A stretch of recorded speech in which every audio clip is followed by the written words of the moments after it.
भारतेंदु नाट्य अकादमी लखनऊ द्वारा आयोजित कार्यक्रम रंगनाद में आप सभी का स्वागत है। आज हमारे मेहमान हैं actor, director, music director, lyricist Chitranjan Tripathi ji, जो उड़ीसा में पैदा हुए, हैदराबाद यूनिवर्सिटी से सोशियोलॉजी में एमए किया और 1996 में नेशनल स्कूल ऑफ ड्रामा से डिप्लोमा लिया। कई नाटकों के निर्देशन किए, कई वेब सीरीज में काम किया, कई फिल्म में काम किया, जिनके लिए यही कहूंगा कि खुदी के साथ चले, बेखुदी के साथ चले, खुदी के साथ चले, बेखुदी के साथ चले, हर एक हाल में हम जिंदगी के साथ चले। तो चलिए स्वागत करते हैं चितरंजन त्रिपाठी जी का। नमस्कार चितरंजन जी। नमस्कार। कैसे हैं आप? बिल्कुल ठीक। आपसे मुलाकात बहुत सालों के बाद हुई आखिरकार। मैं जो एनएसडी में स्टूडेंट के रूप में आया था, तब से मैं आपका नाम सुनता रहा, कभी मौका नहीं मिला। अब आखिरकार रविशंकर जी ने मौका दे दिया कि मैं आपसे मिलूं। लेकिन आपके नाम के साथ मेरी गफलत हमेशा होती रही है। मैं कहता था चितरंजन गिरी मेरा दोस्त है, तो मैं कहता था हाँ, लोग बोलते थे चितरंजन से बात हुई, तो मैंने कहा अच्छा हो गई बात, बहुत अच्छा पता चलता था वो चितरंजन गिरी से बात हुई, त्रिपाठी से नहीं। जी, गिरी भाई मेरे से 3 साल सीनियर हैं। जब वो लोग एनएसडी से जस्ट पास आउट हुए, उसी साल हम लोगों ने ज्वाइन किया। जी, चलिए आज मुलाकात का ये मौका मिल गया जी। तो शुरुआत करते हैं कि उड़ीसा से दिल्ली, दिल्ली से मुंबई, ये जो लंबा सफर है, इसके बारे में कुछ बताइए। उड़ीसा में तो बचपन तो वहीं गुजरा और पिताजी मेरे जो हैं या मेरे जो पूर्वज हैं, मतलब दादाजी या परदादाजी, वहाँ एक फोक फॉर्म है पाला। So it's a musical theatre, form of musical theatre. उसके वो लोग प्रैक्टिशनर्स रहे, प्रैक्टिस करते रहे। पाला में क्या होता है, एक मेन सिंगर होता है, बाकी कोरस होते हैं, और वो म्यूजिकली स्टोरी को डिपिक्ट करते हैं। जो भी स्टोरी उनको नरेट करना होता है, रात भर चलता था पहले। और जो मेन सिंगर होता है उसको गाहणो बोलते हैं। सो मेरे पिताजी जो हैं वो भी गाहणो रहे। सो और गाहणो के पास बहुत सारी खूबियां होती है। वो गा सकता है, वो नाच सकता है, अभिनय कर सकता है, नरेट करता है बहुत ही बेबाकी से, और रात भर ओपन एयर में लोगों के सामने। और संगीत और साहित्य, ये दोनों चीज साथ में उस नरेशन में चलता रहता है। तो वो करते थे। वो हमने खाली सुना है, क्योंकि हम लोगों के पैदा होने के बाद इतना मुश्किल हो गया था घर चलाना, तो उन्होंने छोड़ दिया फिर। पर संगीत रहा उनके साथ साथ। तो घर में कभी कभी वो सब होता था, गाना होता था, कुछ कुछ होता था। तो शुरू में तो उन्होंने ही मुझे सिखाया। थोड़ा सा फोकिया था सब कुछ। बाद में जब मैं थोड़ा बड़ा हुआ, 8-9 साल का हुआ, तो उन्होंने कहा कि बेटा तुम जाके किसी गुरु से सीखो, क्लासिकल सीखो। बहुत प्रोत्साहित किया उन्होंने। कभी मेरे जनरेशन में अभी भी है, पर हमारे जनरेशन में बहुत ज्यादा था कि भाई पढ़ाई करो और नौकरी करो। तो वो सब कुछ था नहीं, और बहुत ही हम्बल बैकग्राउंड से हम लोग रहे हैं। तो उन्होंने फिर गुरुजी के पास भेजा। तो मेरे जो संगीत गुरु जो अभी नहीं है, श्री भास्कर चंद्र दास जी के पास, उनके घर रह के कटक में मैंने संगीत विशारद तक सीखा। और फिर युववाणी में गाया वहाँ। उन दिनों युववाणी के नाम से उड़ीसा में बोलते थे जुबोवाणी। तो एक रेडियो प्रोग्राम स्लॉट होता था, उसमें भी कुछ गाया। और फिर हमारा एक बहुत फेमस कॉलेज है कटक में, रेवेंशा कॉलेज, जो आज के डेट में यूनिवर्सिटी है, अंग्रेजों ने बनाया था। वहां से सब फर्स्ट जनरेशन पॉलिटिशियंस, ब्यूरोक्रेट्स, ये सब निकले थे। तो बहुत बचपन में बहुत हम सुनते थे उस कॉलेज के बारे में। तो आखिरकार वहां पहुंच भी गए, और फिर वहां आने के बाद जो है मन में जो बातें दबी हुई थी वो सब बाहर आने लगी। तो फिर लोगों को चमकाना, मस्ती मजाक करके चुटकुला सुनाना कभी, और अभिनय के नाम पे तो अंडा था, कुछ जानते ही नहीं थे। बस ये था कि सिनेमा में जिसको देख लिया, जिस दिन दूरदर्शन में जो भी पिक्चर देखी, मंडे को वो एक्टर बन के आ गए कॉलेज में, फिर सैटरडे तक उसको चलाया डेली सोप की तरह, फिर संडे को दूसरी फिल्म देखी और फिर आ गए। तो ऐसे करते करते वहाँ बहुत पॉपुलर हो गया। फिर वहाँ स्टूडेंट यूनियन में चुनाव लड़ने लगा, ऐसे ही। तो पहली बार में हार गया, पैसे वैसे थे नहीं, बैनर भी लगाना होता है, वो सब कुछ। और वो कॉलेज में क्या था कि हजारों में स्टूडेंट्स होते थे, और एक डिवाइड थी, रूरल स्टूडेंट्स और जो अर्बन स्टूडेंट्स हैं। अर्बन स्टूडेंट्स का मतलब ये था कि जो कटक या भुवनेश्वर से आते थे, आईएएस के बच्चे थे, आईपीएस के बच्चे थे, या कोई अंडर सेक्रेटरी का बच्चा था। तो अंडर सेक्रेटरी सुनते ही लगता था पता नहीं क्या बात है। सो उनको देख के लगता था कि भाई ये नस्ल अलग है, हम अलग हैं, ये सब बड़ा डर और बाकी चीजों के साथ। पर वो उस दौरान फिर जो लोगों से मुलाकात हुई, कुछ लोगों ने मुझे बहुत सिखाया। और फिर जो गांव के बच्चे थे, हॉस्टल में रहते थे, उन्होंने अगले साल मुझे कहा कि तू चुनाव लड़, अब जिताएंगे तुझे।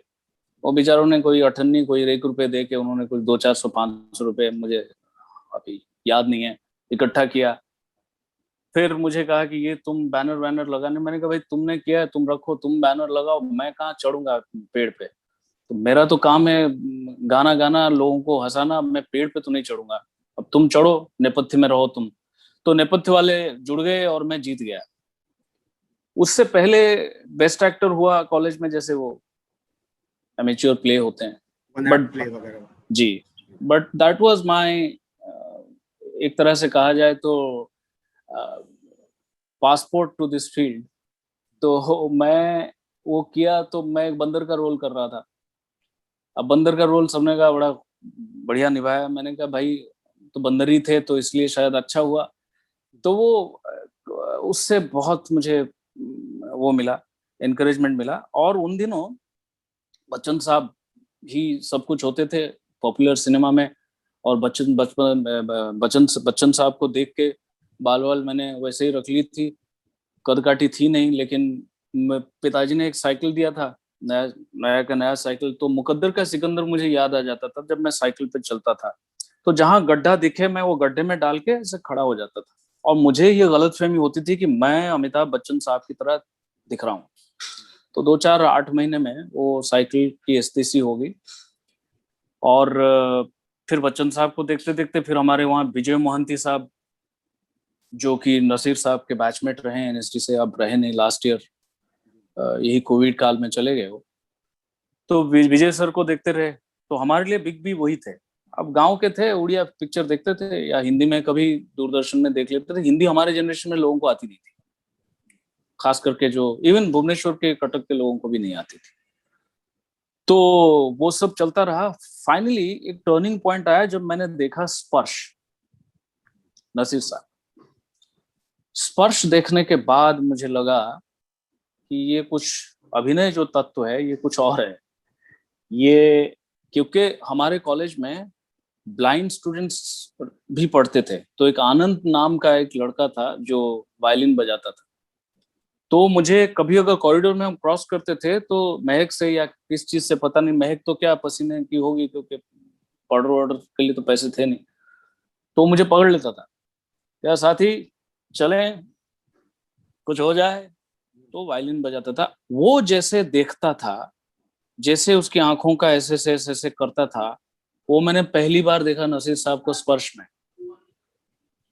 मुझे लगा अरे ये कौन है, मुझे नहीं पता था कौन है नसीरुद्दीन शाह। मैंने ये कौन है भाई, ये तो बिल्कुल अंधे के जैसा कर रहे हैं। तब तक हम हिंदी सिनेमा में या जो भी सिनेमा में देखते थे, अंधे का मतलब है वो हमको अंधा बनाता था, झूठ मूठ बोलता था, कौन कौन है। इनको पहली बार देखा कि ये आंखों का जो नचाना और सब कुछ था वो बिल्कुल। तो मुझे लगा ये कौन है। अच्छा, उन दिनों क्या होता है, दूरदर्शन में जैसे ही कोई नेशनल अवार्ड विनिंग फिल्म आ जाए वो अगले दिन छप जाती थी वहाँ की लोकल अखबार में।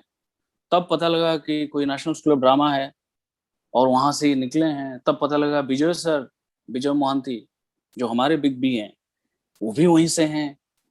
फिर मुझे लगा भाई ये तो कमाल का है कि भाई ये लोग ऐसे कर रहे हैं, तो कैसे पहुंचे वहां। कुछ नेट वेट तो था नहीं, कुछ पता ही नहीं। करते करते फिर मैं हैदराबाद चला गया एमए करने के लिए सोशियोलॉजी में। पिताजी बड़े खुश हुए कि वहां उड़िया लोग मिलेंगे नहीं, नाटक हो नहीं पाएगा, कुछ ये कर जाएगा। बट हुआ उल्टा। वहां जो 30-35 उड़िया लड़के मुझे मिले, तो मैं उड़िया में नाटक लिखना और उसका म्यूजिक करना, और खुद ही लेखक, खुद ही लिखता इसलिए था कि मुझे नाचना है, और म्यूजिक इसलिए करता था कि मुझे गाना है। तो बेसिकली शो ऑफ करना है लोगों के सामने कि भाई देखो मैं इतना टैलेंटेड आदमी हूं आप लोगों के बीच में। अब सारे पढ़ाकू बच्चे, आज कोई यूएस में प्रोफेसर है, कोई आईआईएम में प्रोफेसर है, कोई आरबीआई में है, तो वो लोग बड़ा मेरे से छुपते थे, चिढ़ते थे, अरे या क्या यार ये जब देखो तब पकड़ लेता है कि नाटक करो।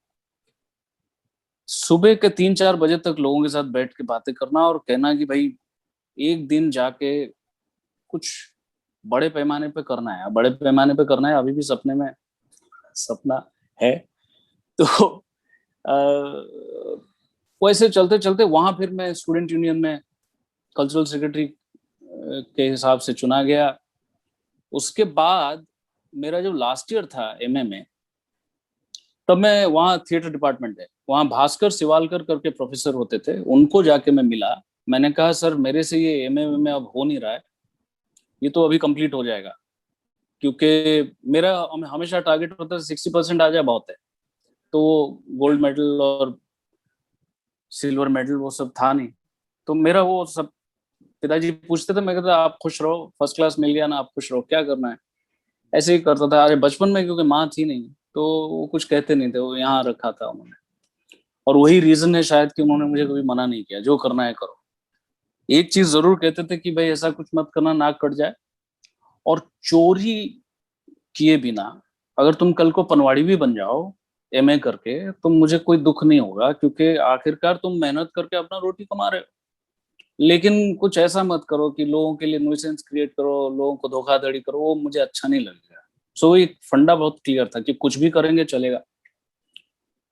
सो भास्कर सिवालकर जी से मैंने कहा कि भाई एमए मेरा कंप्लीट हो रहा है, मैं एमए थिएटर के लिए फॉर्म भरूंगा, प्लीज मुझे ले लीजिए, जैसे मेरे घर की बात है।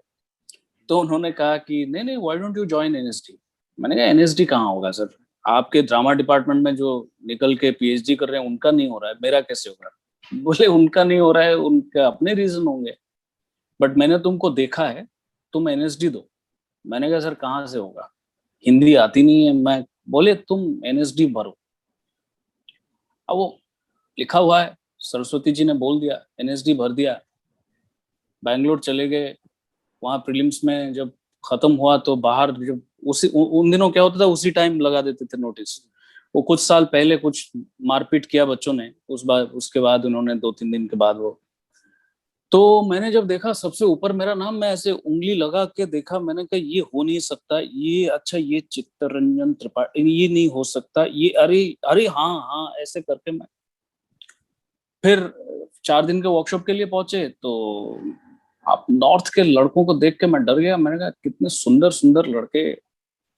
तो अभिनय तो हमने तो सिनेमा देखा था ना, हमको लगता था अभिनेता जो है बेसिकली सुंदर होना चाहिए, जो कि नोशन यही है, इसको आप माने ना माने, तो सुंदर होना चाहिए या कुछ एक उसके अंदर एक अलग तरह का हुनर हो। तो हुनर तो मैं एक आम आदमी जैसे दिख रहा हूँ, मेरे में हुनर कहाँ से मैं निकालूं। अब वो पंजाब के लड़कों को देखा तो मैंने कहा भैया ये सब हैं, हमारा तो होगा नहीं, अभी धोखा हो गया। अब कैंपस जाएंगे तो बहुत थू थू होगी कि भाई ये तो बड़ा यहाँ नाटक करता था, ऐसे सब जो छोटा आदमी जैसे सोचता है वो सब सोचने लगा मैं। फर्स्ट डे मैंने अच्छा नहीं किया, लंच तक तो बहुत ही मन खराब था कि मेरे से होगा नहीं। तो लंच के बाद कुछ छोटा सा इम्प्रोवाइजेशन किया। मेरे साथ एक आलोक करके एक लड़का असम से आया था, मेरे ही ग्रुप में था, 4 ग्रुप बनाए थे ना 20-20 का। उसने मुझे बोला ब्रेक में कि यार तुमको देख के नहीं लगता तुम एक्टर हो, लेकिन तुम जब करते हो बड़ा अच्छा करते हो।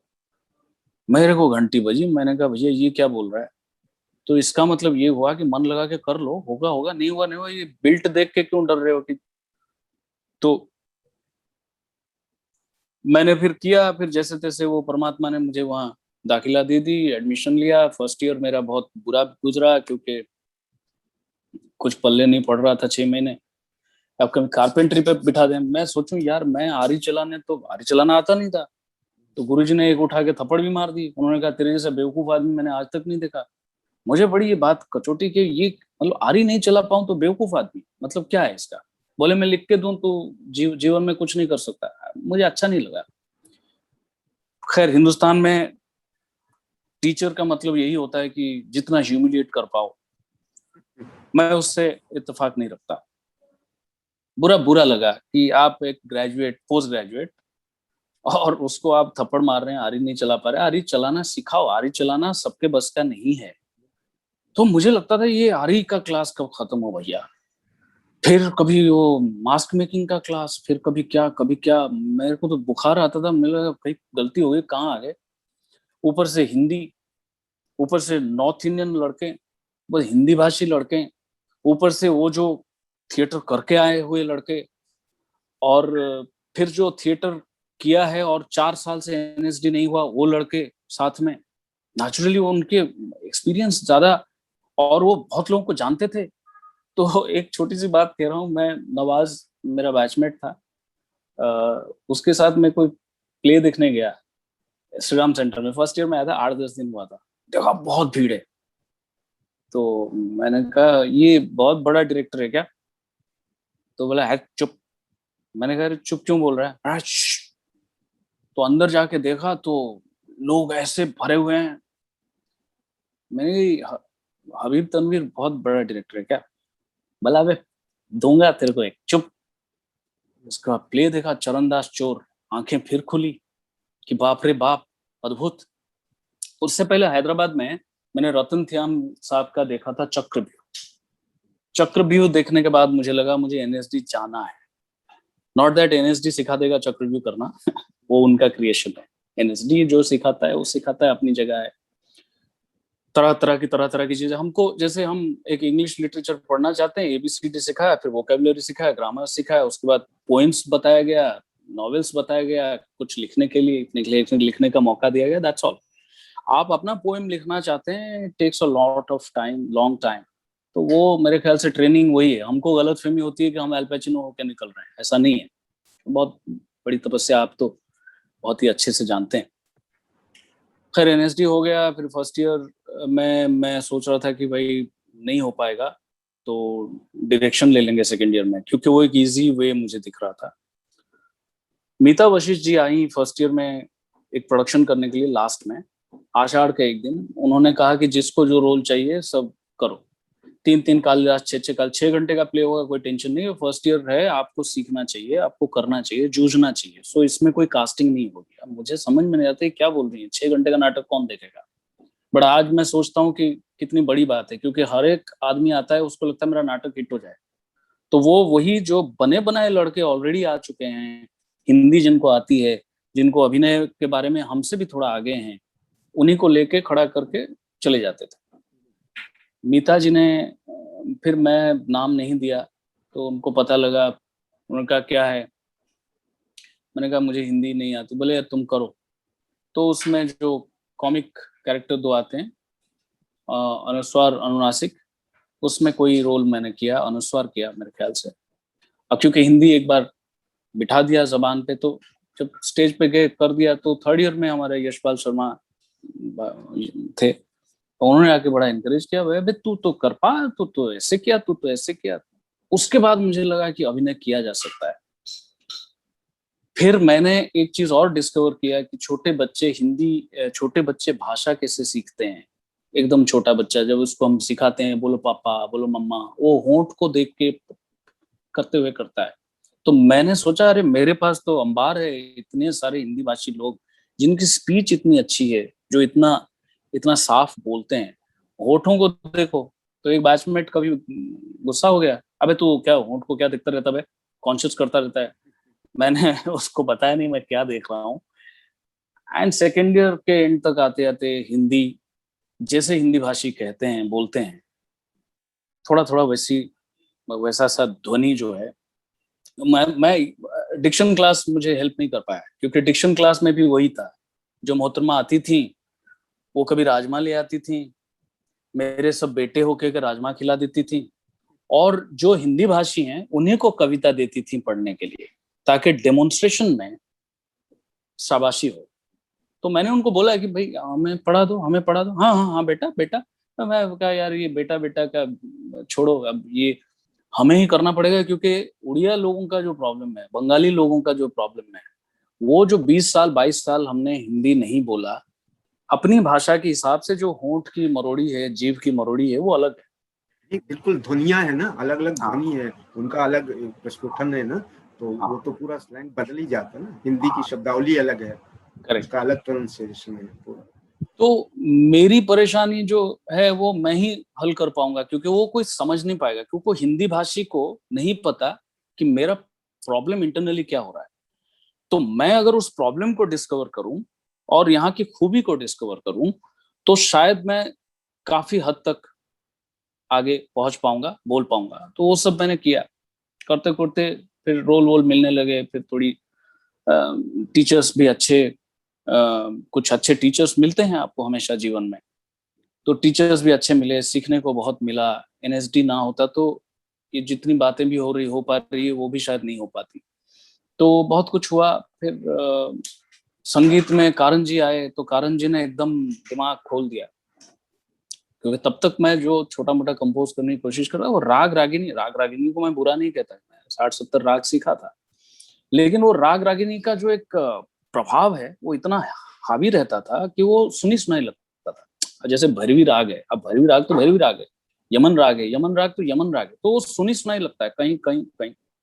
उससे मैं बड़ा परेशान था कि कैसे करेंगे। कारण जी ने कहा कि कुछ नहीं होता, वो तो कुछ भी, मतलब वो तो क्रांतिकारी रहे अरे थे। प्रयोग संगीत के उन्होंने ही जी तो जी शुरू किए हैं सारे। जी जी जी, उन्होंने कहा कि जरूरी नहीं है कि कोई संगीत सीख के आके संगीत करे। हालांकि उस बात में मैं थोड़ा सा इत्तेफाक रखता हूँ, थोड़ा नहीं रखता हूँ, लेकिन जो बात असलियत में वो कहना चाह रहे थे वो ये था कि आप उस ग्रामर के अंदर रह के करो करो, ये जरूरी नहीं, ग्रामर से बाहर आ सकते हो। कैसे? जैसे लोक शैली है, काफी बड़े बड़े म्यूजिक कंपोजर्स इंडिया के हैं जो लोकगीत को बाहर लाए हैं, और लोगों को लगा कि ये तो बहुत वेस्टर्नाइज्ड है। चल छैया छैया छैया छैया, चल छैया छैया छैया छैया। अब ये फोक है, लोक शैली है इसके अंदर। वो रहमान साहब का अपना वो है कि वो जो फ्यूजन उन्होंने किया। वही तो फ्यूजन जो मॉडर्न इक्विपमेंट्स के साथ आपने उसको एक रवानी हाँ। दी ना, उसका हम्म एक इम्पैक्ट अलग है। आज का यूथ उसी से ज्यादा हम्म। अट्रैक्ट हो रहा है। हम्मा हम्मा हम्मा, ए हम्मा हम्मा हम्मा। तो जो अंग्रेजी बोलने वाले लोग, उनको उनको अरे यार, क्योंकि वो ग्लास हमेशा थोड़ा सा ही पानी होता है ग्लास में। पानी देखने वाले पानी को देखते हैं, खालीपन देखने वाले खालीपन को देखते हैं। सो लोग जो अधिकतर क्रिटिक्स हैं वो खालीपन को ही देखते हैं। क्रिटिक से मेरा मतलब जो पत्रकार हैं वो नहीं, क्रिटिक कोई भी, चाहे वो मेरी माँ हो, चाहे वो मेरा भाई हो, दोस्त हो। सो वो जो खालीपन उनको दिख रहा था वो रहमान साहब ने भर दिया, इस कदर फ्यूजन लेके आए। नहीं तो आप कारण जी को जब हम सुनते थे और जब रहमान साहब आए, तो पता लगा कि अरे ये तो कारण जी जैसी म्यूजिक है।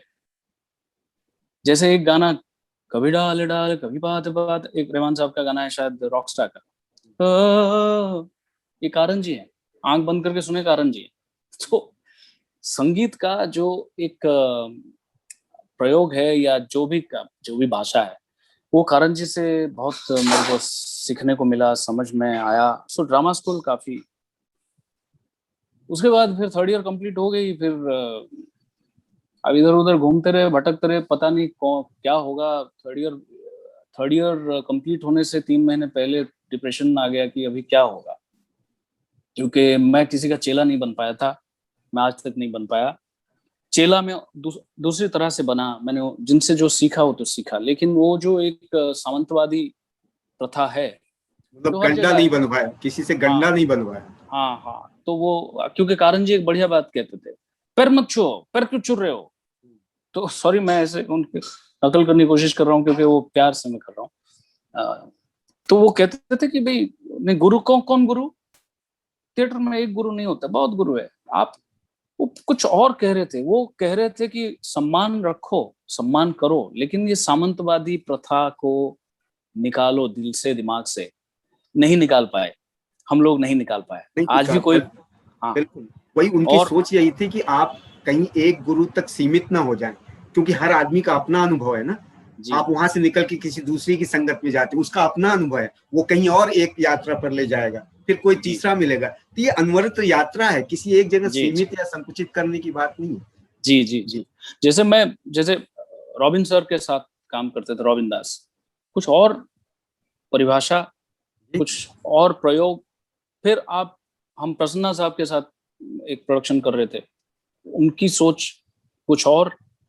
सो ऐसे करते करते बहुत अच्छे अच्छे टीचर्स हमें मिले, रीटा जी मिली, बजाज सर मिले, रॉबिन सर मिले।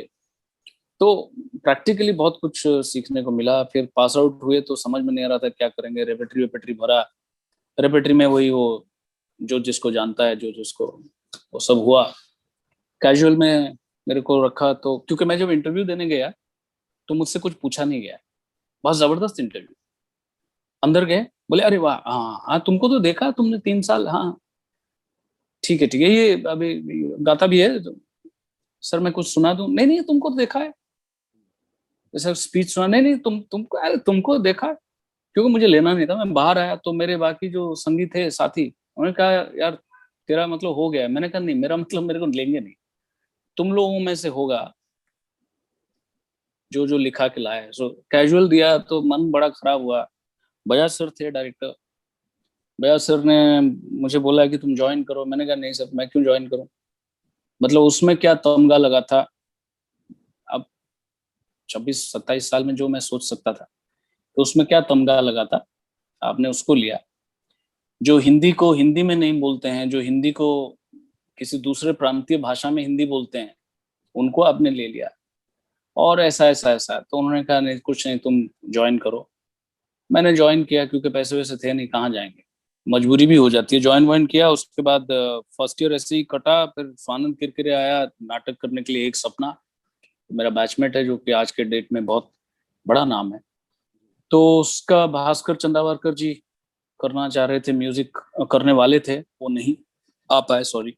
तो मुझे उसने कहा तू कर देगा, मैं कर दूंगा। उसका डिप्लोमा प्रोडक्शन मैंने म्यूजिक किया था, वो मेरा टर्निंग पॉइंट था एज अ म्यूजिक डायरेक्टर नाटक में। लोगों ने कहा कि बहुत अच्छा, बहुत अच्छा। फिर मुझे जो है, जो बुला लेते थे म्यूजिक के लिए। तो इतने में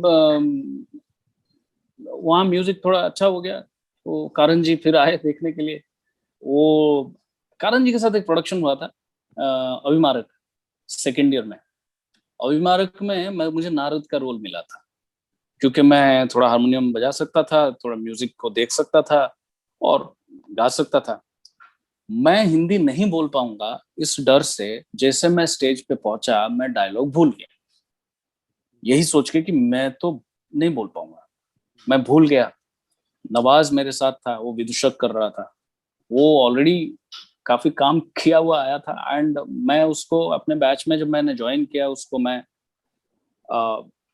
कुछ अलग सा उसको, उसमें मैं पाता था। उसको मैंने बोला भी था, 3-4 दिन हुए थे, मैंने कहा भाई मैं तो खुद को नहीं देख सकता, बाकी जो 19 देख रहा हूँ उसमें से तुम कुछ बेहतर हो, कुछ अलग हो। तो वो हंसने लगा, उसको भी लगा होगा ये क्या बोल रहा है। सो उसने संभाल लिया। तो उसके कारण जी ने बहुत मुझे डांटा, और उन्होंने बोला एक ये संगीत, एक गाना गाते हैं, इनको 4 माइक चाहिए, ऐसा थिएटर में नहीं होता। थिएटर म्यूजिक में लास्ट रो में जो बैठा है उसको सुनाई देना चाहिए। तुम्हारे तुमको तुम गजल सिंगर हो क्या। अब हमें उन उस जमाने में जो जितना कोकिला कंठी बन के गाए उतना अच्छा, वो जमाना ऐसा था। आज एक ऐसा जमाना है, ऐसी ऐसी आवाजें हम सुनते हैं जिनको उस जमाने में आने नहीं दिया जाता है ना। और उसका खामियाजा ये है कि कोई कहीं से भी गा रहा है, कोई नाक से गा रहा है, कोई कहाँ से गा रहा है, भगवान जाने, सब कर रहा है। तो कारण जी ने बहुत, मैं एलटीज में बैठ के काफी देर रोता रहा। मैंने सोचा कि क्या है ये। फिर थर्ड ईयर में प्रसन्ना साहब के साथ नाटक कर रहे थे, मैं उसमें मेन लीड कर रहा था, म्यूजिकल था। तो कारण जी आए थे देखने के लिए। कारण जी जैसे पता नहीं कहाँ कहाँ से मुझे हर मोड पे मिल जाते थे। तो उन्होंने कहा कि त्रिपाठी कहाँ है, त्रिपाठी कहाँ है। पीछे आए, मैंने कहा सर नमस्ते। मैंने देखा तुम अभी थिएटर म्यूजिक गा सकते हो, मेरे नाटक में तुम गा नहीं पा रहे थे। अब मैंने देखा, मैं लास्ट में बैठा था, मुझे सब उनको ये बात याद थी। यही एक अच्छा गुरु कि आपको एक डंडा मारा लेकिन उनके दिल में है, और काफी प्रोत्साहित किया उन्होंने। फिर मैं स्वानंद का जब म्यूजिक किया तो वो आए थे देखने के लिए। उन्होंने बोला मैं तुम बहुत अच्छा म्यूजिक करते हो तुमने। सो वो सब हुआ और काफी कुछ हुआ, अभी क्या क्या बोलूं। सो क्योंकि पास आउट होके भी 25 साल हो गए। तो करते करते फिर वो रेपेट्री में था तो रोल वोल नहीं मिलते थे, राजनीति बहुत होती थी, हर जगह राजनीति। तो हम सब तो ऐसे ही गए थे। तो एक दिन मैं बहुत भड़क गया, चिल्लाने लगा, चीखने लगा, जो भी था। क्योंकि संडे को एक निर्देशक ने बोला कि मैं फला नाटक का वो करना चाहता हूँ रिकास्टिंग, आप लोग आ जाएं। संडे बहुत दिनों से नहीं मिला था। तो हम लोग रात को पढ़ पुढ़ के आ गए। आते ही उन्होंने जो है एक पर्टिकुलर एक्टर को ही पढ़ाया 3 बजे तक। तो मैंने कहा सर आपने कहा था मैं पढ़ूं, बोले पढ़ो। मैं जब पढ़ना शुरू किया वो बाहर चले गए। तो मैंने स्क्रिप्ट ऐसे फेंक दिया, मैं बाहर निकल गया। उसके बाद फिर जो असिस्टेंट डायरेक्टर सो कॉल्ड होती थी उसने कहा तुम बहुत बदतमीज हो। मैंने कहा हाँ मैं बदतमीज हूँ, क्या कर लोगे बोलो।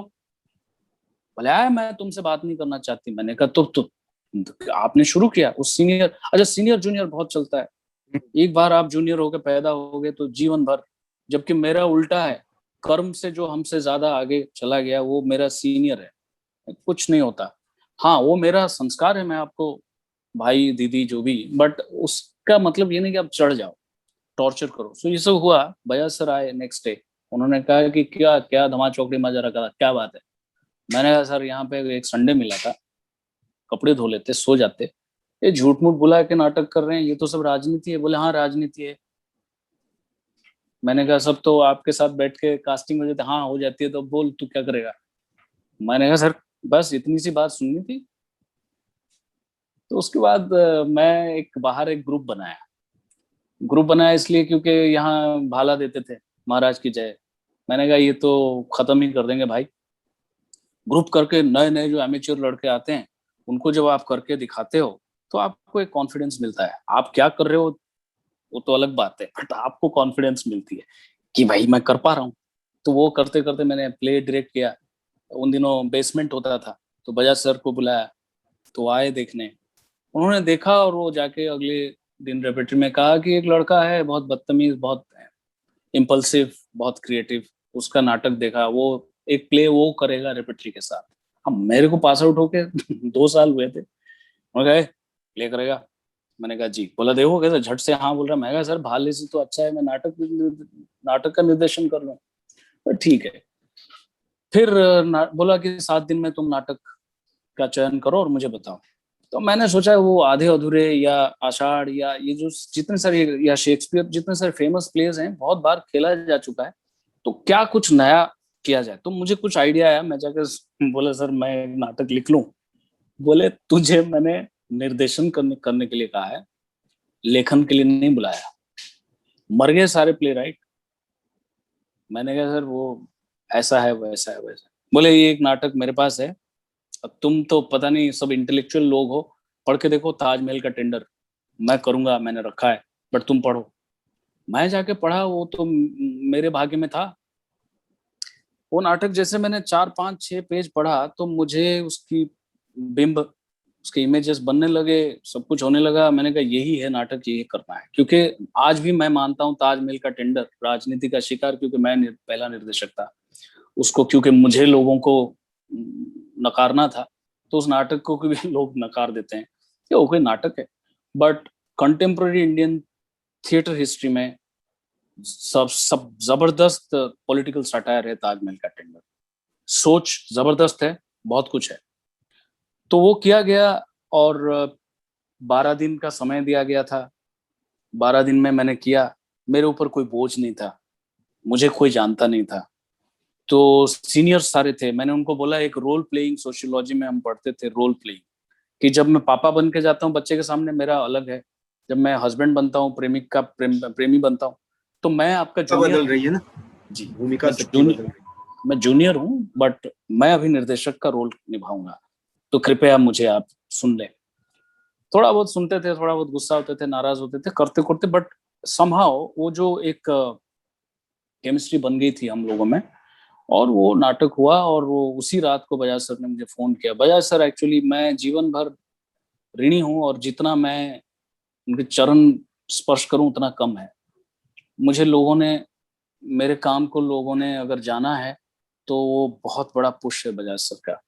तो मैंने वो किया। बजाज सर ने कहा कि भाई ये प्ले तो बहुत अच्छा हो गया और हिट हो गया, ये हो गया, हो गया। एट द सेम टाइम कुछ हमारे मठाधीश लोग थे जिनको, क्योंकि मैं किसी के ग्रुप में नहीं था, तो जिन्होंने काफी उसकी बुराई करी, बहुत कुछ किया, उसको बंद करने की भी कोशिश करी।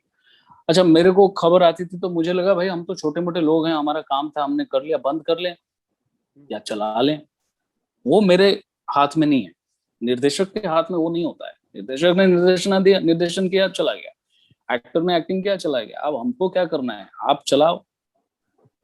खैर, बीच में एक कोई बने निर्देशक, उनको वो बाहर बहुत तारीफ करते हैं मेरी तारीफ करती हैं, कहती हैं, मतलब अगर मेरा नाम लिया जाए तो ऐसे कर लेते हैं, तो कई बार लगता है दूसरों के हिस्से का ऑक्सीजन ना ले लें, तो ओह इज टू गुड, पर वो हर जगह काटते हैं।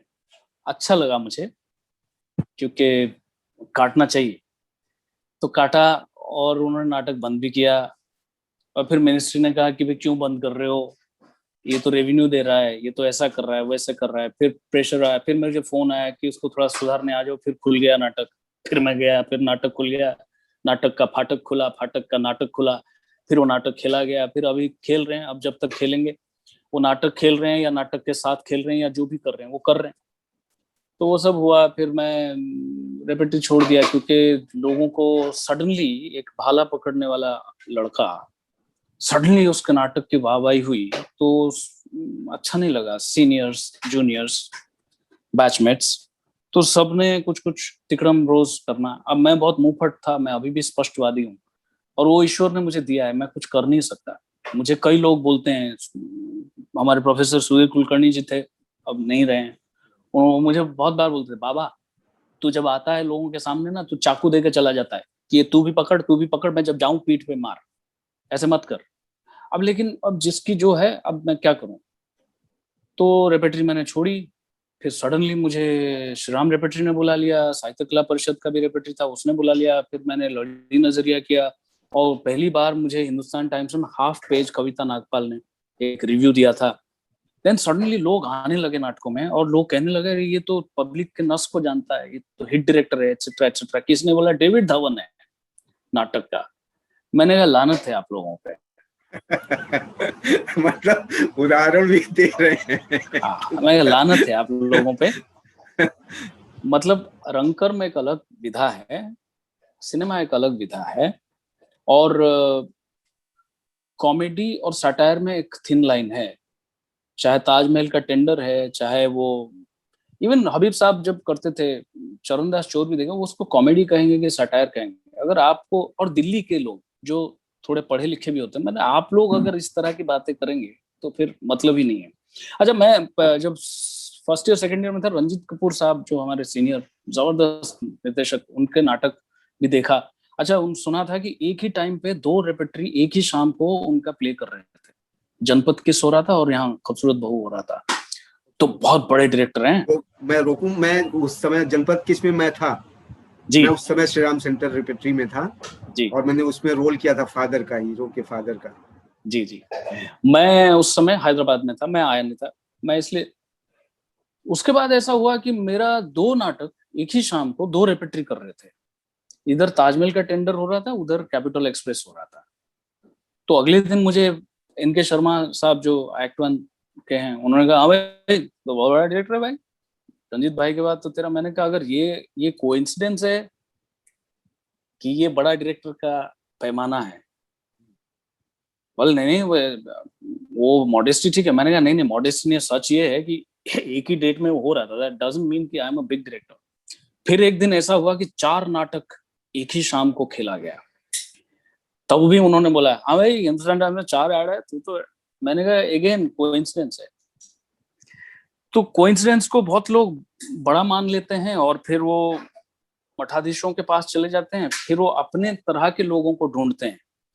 सो वो सूंघ लेते हैं, कुछ करने की जरूरत नहीं, वो सूंघ लेते हैं, उन्हीं को ले लेते हैं और जो इंडिपेंडेंटली चलने वाले हैं उनको खाली मारते हैं। तो ये जो क्रिमिनल्स मर्डरर्स हैं, कल्चरली मर्डर करते हैं, तो उनसे लोगों को सावधान रहना चाहिए। कारण जी की जो मुहिम थी कि सामंतवादी प्रथा से बाहर निकलो, उससे लोगों को, खास करके न्यू जनरेशन को होना चाहिए। मैंने तो किया और मैं बदनाम हुआ। लोगों ने कहा बदतमीज, मैं बदतमीजी नहीं कर रहा था। मैंने एक निर्देशक को कहा, जो एनएसडी के निर्देशक जिन्होंने मेरा नाटक बंद किया था, मैंने कहा मैं तो मैडम आपको नमस्ते भी करता हूँ, मेरे पापा ने सिखाया है, और क्या करूं आप मुझे बताएं कि मैं आपके गुड बुक में रहूं। और जो 10 निर्देशक आप बुलाते हैं एनएसडी में, 7 तो घटिया बुलाते हैं, 3 अच्छे बुलाते हैं। वो घटिया में से मुझे भी बुलाओ। How you talking, how you talking, अभी भी तुम में से ना स्टूडेंट की बू आती है। मैंने कहा अरे आपके स्टूडेंट तो जीवन भर रहेंगे। सो मुझे ये समझ में नहीं आ रहा जो गुण है वो कहाँ से कैसे आएगा, क्या होगा। खैर मैंने वो रिसर्च भी बंद कर दिया, क्योंकि जो जैसा है वैसा है। मुझे खाली ये लगा कि जो एक झर होता है, एक झरना है, जो पानी का झर है, उसका काम एक ही है, उसका काम है बहना। आज जो गंगा जी को हम बनारस में देखते हैं, वो गंगा जी जब ऊपर जाके देखो तो गंगा जी वैसी नहीं है, छोटी है। जब वो निकली होंगी अपनी यात्रा में, रिलीजियसली जो है वो शिव जी के जटा से, वो सब ठीक है। उसको मैं, क्योंकि मैं भी बहुत रिलीजियस हूँ, वो अलग है। मैं साइंटिफिकली कह रहा हूँ, मेरा इंस्पिरेशन ये बना जब मैं बनारस में घाट में बैठ के सोचा कि अरे ये तो इतना बड़ा इंस्पिरेशन है कि आपका काम झरना है, आप बहते रहो। आपके सामने पत्थर आए, बड़ा पत्थर, पत्थर को भेदने की कोशिश मत करो। पत्थर के साइड में भी जगह है, झर झर झर झर झर झर झर झर झर झर। तो मैं बहता तो रहा। इसी को कहते हैं ना, जी सरस प्रवाह इसी को कहते हैं कि आप ऐसे निर्झर बहते चले जाएं, टकराए ना किसी से, जी है ना। टकराहट तो आएगी, मार्ग में कई जी पत्थर मिलेंगे, जी, लेकिन उलझ जाएंगे उनसे आप, क्या कैसे बच फायदा। के आप निकल जाते हैं, जी जी। यही तो है। वही वही हुआ एनएसडी। फिर मुझे एनएसडी ने एक तरह से, एनएसडी में जो उस समय लोग थे, उन्होंने ये किया कि इसको म्यूजिक डायरेक्टर बनाओ और इसको बुलाओ, हारमोनियम बजवाओ। उससे मुझे कोई वो नहीं था, क्योंकि वो मेरा ही पर्सनालिटी का एक हिस्सा है।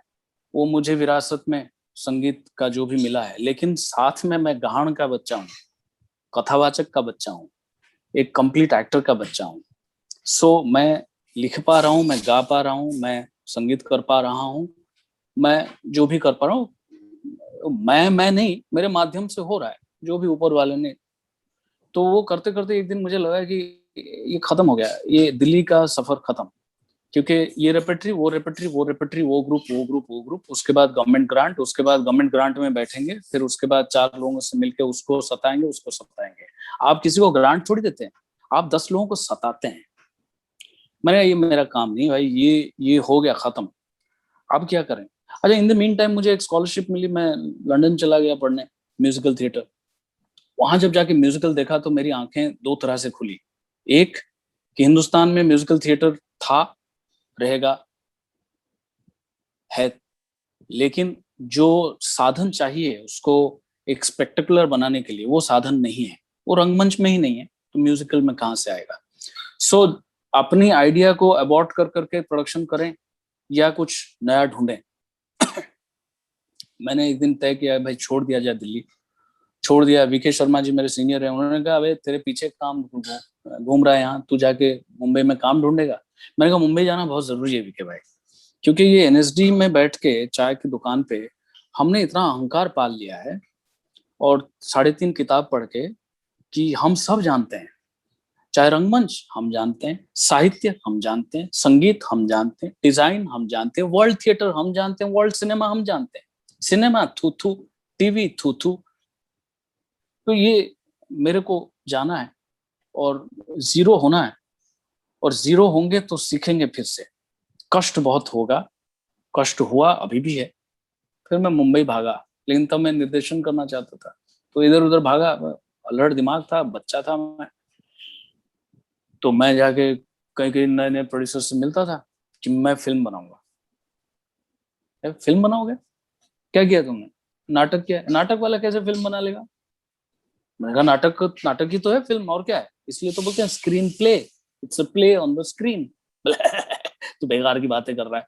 मैं कह रही सर आपको नहीं पता, मैं बताता हूँ। बोले कैसे कर लेगा? बेटा एडिट तूने असिस्ट भी नहीं किया। एडिटिंग जो है ना, एडिटिंग का समझ होना चाहिए डायरेक्टर को। एडिट जानेगा तभी वो निर्देशन कर पाएगा। तेरे को कुछ पता ही नहीं, तुम्हारे तो एक ही फ्रेम होता है रंगमंच में, पर्दा उड़ गया, लॉन्ग शॉट। मैंने नहीं, आपकी फंडा क्लियर नहीं है।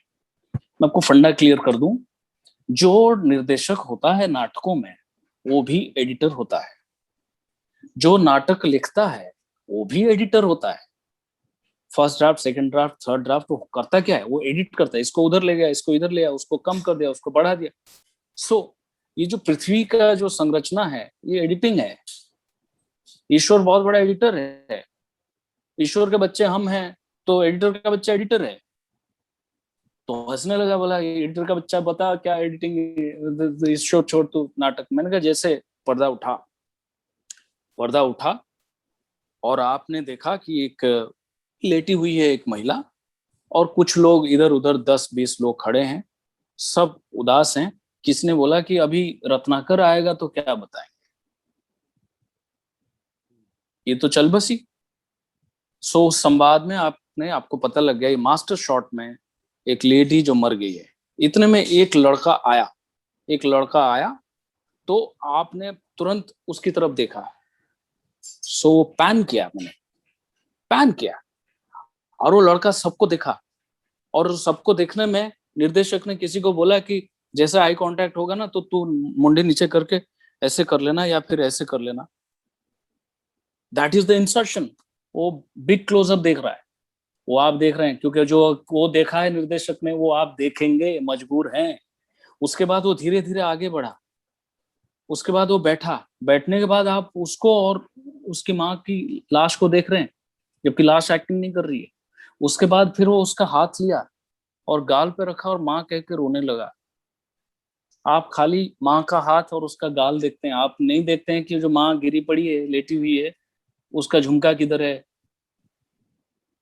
सो ये जो अच्छा निर्देशक होता है वो अपना विजुअल डिजाइन करता है, और वो जो जो पॉइंट्स हाईलाइट करना चाहता है वो वही पॉइंट्स आपको देखने में मजबूर करता है।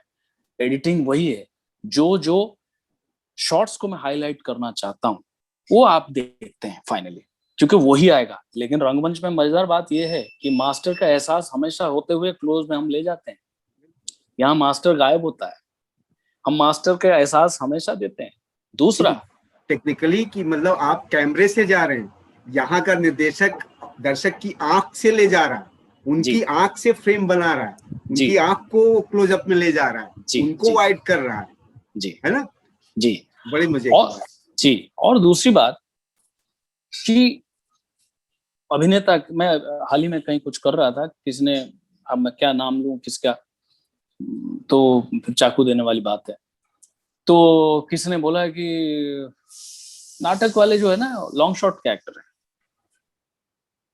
और जो फिल्म एक्टिंग सीख के आता है वो कैमरा का एक्टर है। मैंने कहा हाँ, लॉन्ग शॉट जब होता है ना तब वो छोटा लेंस लगता है, 14 लगा दिया। हम छोटे लेंस के बड़े एक्टर हैं, हम तो वहां भी दिख जाएंगे। हमको बहुत बड़ा लेंस नहीं चाहिए एक्टिंग दिखाने के लिए, इसलिए बचो हमसे। हमसे यानी कि जो रंगमंच रंग विधा करके जो लोग आए हैं उनको ऐसे डिमोरलाइज मत करो। आपकी कहीं ना कहीं आपको तकलीफ हो रही है, ऐसे मत बोलो यार। बोला अरे दादा मैं तो मजाक कर रहा था। मैंने कहा अरे दादा मैं भी तो मजाक कर रहा था। अब वो पंच मारते रहे।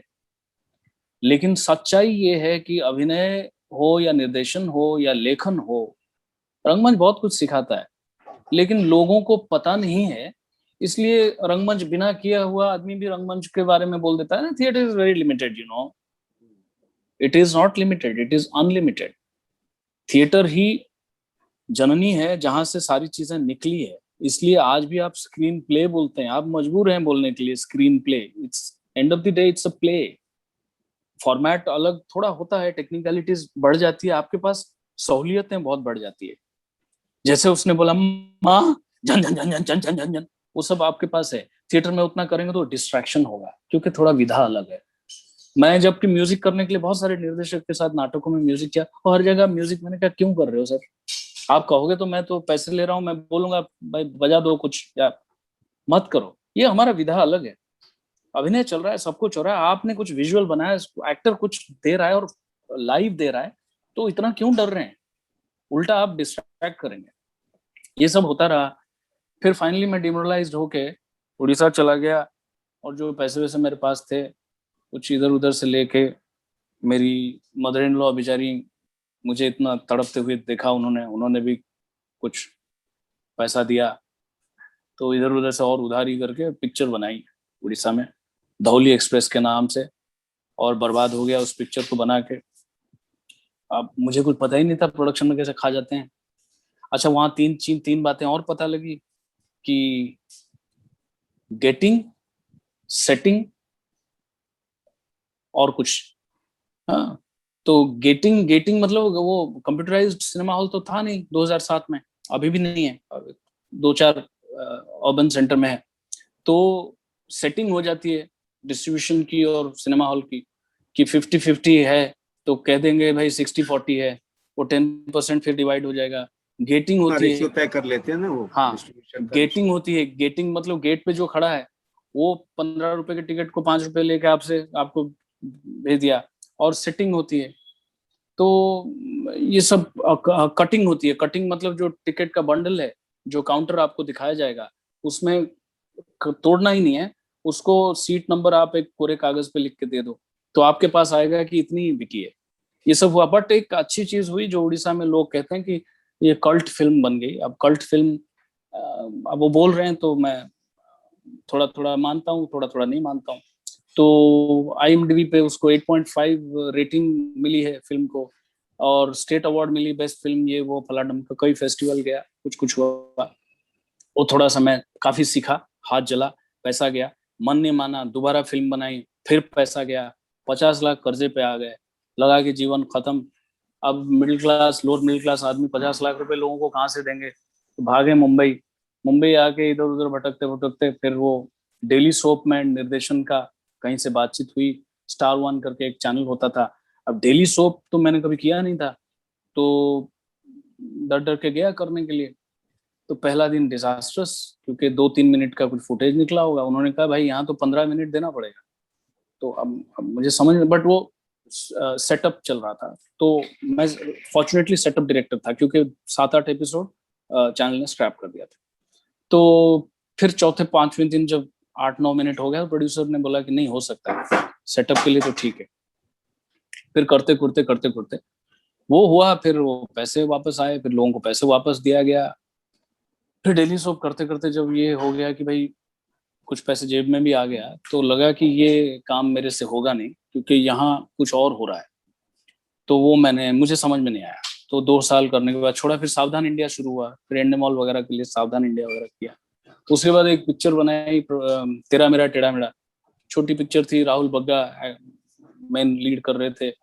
संजीव चोपड़ा करके साहब हैं, अभिनेता हैं, और बेसिकली IIT के एलुमनाई हैं। उन्होंने पैसा इकट्ठा किया, फिर हमने पिक्चर बनाई।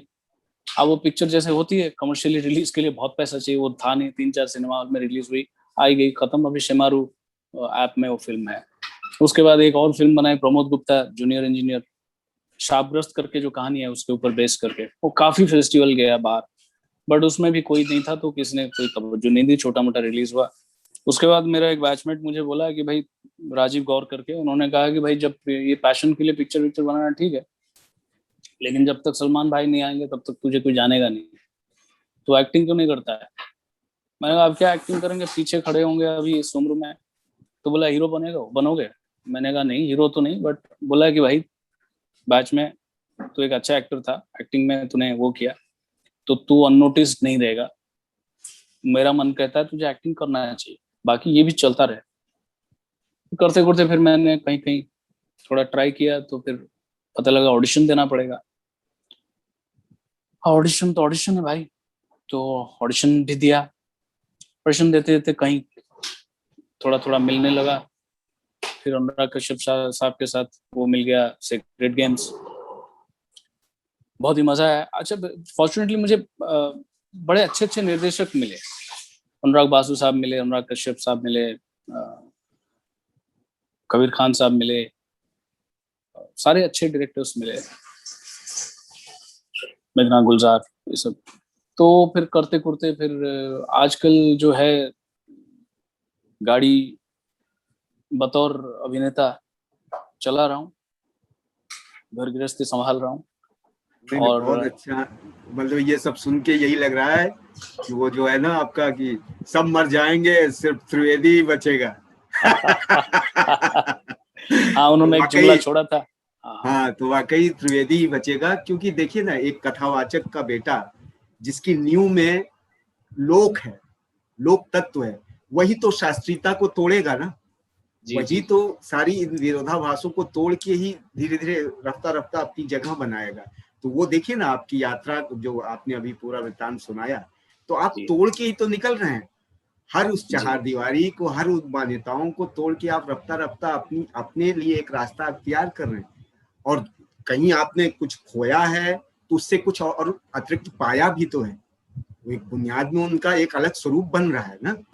जैसे फिल्में आपने ट्राई की, कुछ पैसे गए होंगे, लेकिन उसका जो एक अनुभव आपके पास आया है, वही तो आपके जी। एक व्यक्तित्व को इस समय यहाँ तक लेके आया है। इसी दरमियान बात करते हैं कि जैसे आप में तो ये जितने सारे हुनर आपके हैं, वो चाहे लिरिसिस्ट का हो, बतौर लेखक का हो, बतौर अभिनेता का हो, म्यूजिक कंपोजर का हो, लेकिन कोई एक दिल से कोई विशेष रुझान आपको लगती है, या ऑलराउंडर बन के ही मतलब चलना चाहते हैं? ऑलराउंडर वाली बात ही रह जाती है। जब मैं निर्देशन करता था तो लगता था यार अभिनय करना है, तो अभिनय कर रहा हूँ आजकल। लगता है यार निर्देशन कहाँ गया। तो ये सब है। लिखने का मन है, कुछ लिखा भी है। मेरी जो दोनों फिल्में थी उड़ीसा में, वो दोनों मैंने लिखा था। ये तेरा मेरा टेढ़ा मेढ़ा भी मैंने लिखा था, और एक नाटक गुन्नो बाई के नाम से लिखा था। और कुछ कुछ लिखने का मन भी है, लेकिन सब कुछ चलता है। ऐसा कोई खास वो नहीं है, बस मन में ये है कि रेलिवेंट कैसे रहें जब तक हैं दुनिया में, जिस भी दायरे में। मतलब ये नहीं कि भाई कोई मसीहा बनना है, पर रेलिवेंट रहें कि अगर कोई आपको हायर करता है एज एन एक्टर, वो सोचे कि हाँ ये कर पाया। So that is the relevance, और कुछ नहीं। कि भाई, या कल को अगर रंगमंच करने के लिए अगर ड्रामा स्कूल बुलाता है या बीएनए बुलाता है या कोई बुलाता है, उनको लगे कि हाँ इसको बुलाया था, इसने मेहनत किया और इसने एक प्रेजेंटेबल सा देखने लायक कोई चीज बनाया। सो वही रेलिवेंस है। रेलिवेंस से और कोई मेरा मतलब नहीं है। वो मेन इच्छा तो वही है। और सबसे बड़ी इच्छा ये है कि भाई हाथ पैर चलता रहे, काम मिलता रहे। क्योंकि काम नहीं मिलेगा तो फिर सांस लेना बड़ा मुश्किल है। और ये जिस तरह के पैंडेमिक और बाकी चीजें आ गई, हम सब, आप, मैं, हम सब क्या कहते हैं, डेली वेजेस वर्कर्स हैं, रोजमर्रे के मजदूर हैं। काम करेंगे तो तभी कुछ होगा। सो लेकिन ये वही है। चितरंजन भाई, ये मैं कहना चाहूंगा कि आपके किए गए काम जो भी रहे हो, जैसे आप ताजमहल का टेंडर की बात करें, या एक नाटक आपने गोरखपुर दर्पण के लिए किया था, सम्राट अशोक, आपके काम चाहे जितने साल पहले किए गए हों, वो जिंदा रहते हैं। जी जी सबसे जी बड़ी खूबी जो मैंने जी देखी जी है जी, कि ये चाहे वो कितने अंतराल कृपा। पहले किए गए हों, लेकिन वो जिंदा रहते हैं। वो कई 2 साल बाद फिर से उनकी पुनरावृत्ति हो जाए, फिर से वो मंच पर आ जाए, लेकिन वो कहीं ना कहीं अपनी जगह अख्तियार किए बैठे हुए हैं। तो जी मैं उस वक्फे में, जब, क्योंकि वो कई साल पहले की बात है सम्राट अशोक की, उसका कोई एक अनुभव, उस दरमियान की कोई बात ऐसे चाहूंगा कि आप दोहराएं उसे। हाँ, सम्राट अशोक, सम्राट अशोक जो है वो एनएसडी का एक वर्कशॉप हो रहा था, उसके तहत हुआ था। और मुझे रोहित त्रिपाठी का फोन आया, मेरा दोस्त है, कि भाई ऐसा ऐसा है तो तुम आओ निर्देशन करने के लिए। और फिर रवि जी से बात हुई। रवि जी से मेरी मुलाकात उसी समय हुई, रवि खरे साहब से। तो वामन जी तब निर्देशक थे। वामन जी निर्देशक बनने के बाद मैं एनएसडी में दोबारा वापस आ पाया। 3 नाटक उन्होंने मेरे से फिर से कराया स्टूडेंट्स के साथ। मैंने जब उनको बोला कि सर बहुत कृपा, बोले नहीं नहीं नहीं नहीं, मैं कोई तुमको वो करके नहीं बुलाया, तुम कर सकते हो, तुम मेरे स्टूडेंट रहे हो। मतलब वो बहुत बढ़िया निर्देशक भी हैं, बहुत बढ़िया टीचर भी हैं। हमने उनके साथ जब स्टूडेंट थे तब हमने प्ले किया था। तो तुम डिजर्व करते हो इसलिए तुमको बुलाया, इसमें तुम मुझे ये सब मत बोलो, उनका बड़ापन है। तो फिर मैं गया गोरखपुर, वहाँ रवि जी से मुलाकात हुई। तो जाने के बाद मुझे लगा भाई मैं तो फंस गया, क्योंकि इतने नए लड़के हैं, इतने नए लड़के हैं वो, मतलब नए लोगों के साथ भाई नाटक अच्छा तभी होगा जो अभिनेता कुछ 4-6 अभिनेता एटलीस्ट ठीक ठाक हो। क्योंकि आप सर पीट दो क्या होगा, ट्रांसलेट वही करने वाले हैं, करके लोगों के सामने लाने वाले। मैंने कहा भाई ये तो फंस गए, अभी कैसे होगा, ये तो मुश्किल है, ये तो बहुत ही रॉ हैं लड़के। तो लेकिन माहौल थोड़ा अलग था, माहौल बहुत सहज, और लड़के सब एक स्कूल में थे और वहीं खाना बनता था, वहीं खाना खाते थे। तो मैं भी सुबह निकल जाता था, वहीं खाए और बैठ गए, और कभी मन किया गाना बनाया, मन गाना नहीं बन पा रहा है तो गाना छोड़ के फिर ब्लॉकिंग पे लग गए। ब्लॉकिंग अच्छा नहीं लगा, कोई सीन पकड़ के उसको पॉलिश करने लगे, ये सब करने लगे। और फिर कास्टिंग के माध्यम से मैं एक चीज हमेशा लोगों तक पहुंचाने की कोशिश करता हूँ कि वो सामंतवादी प्रथा से दूर रहना है। मैं कहता हूँ ये प्ले है, आपको जो रोल करना है आप तैयार करो, सारी मंडली के सामने दिखाओ, मंडली को बोलने दो कि किसने अच्छा किया, मैं नहीं। सो आप मेरा चॉइस तो बाद में होंगे, पहले ये जो 50 बच्चे बैठे हैं वो उनको लगे कि ये अच्छा किया। और हो सकता है उस मोमेंट में उसने अच्छा किया हो, बाद में धोखा हो जाए, मेरे को बहुत मेहनत करना पड़े उसके ऊपर, but that is fine. But कल ये बच्चे ये ना कहे कि ये रवि जी ने दिया था सिफारिश, या फलाने ने दिया था, या इसने इसकी लाइकिंग थी।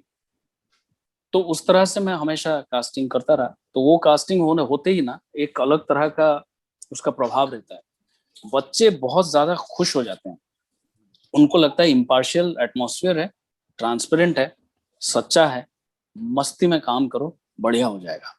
वो बहुत बड़ा कंट्रीब्यूशन उनकी तरफ से आता है। वो सब हुआ, फिर म्यूजिक की गई। फिर कन्हैया करके वहाँ जो एक म्यूजिक डायरेक्टर हैं वहाँ के, उनके स्टूडियो भी है, तो रवि जी ने मुझे उनसे मिलाया।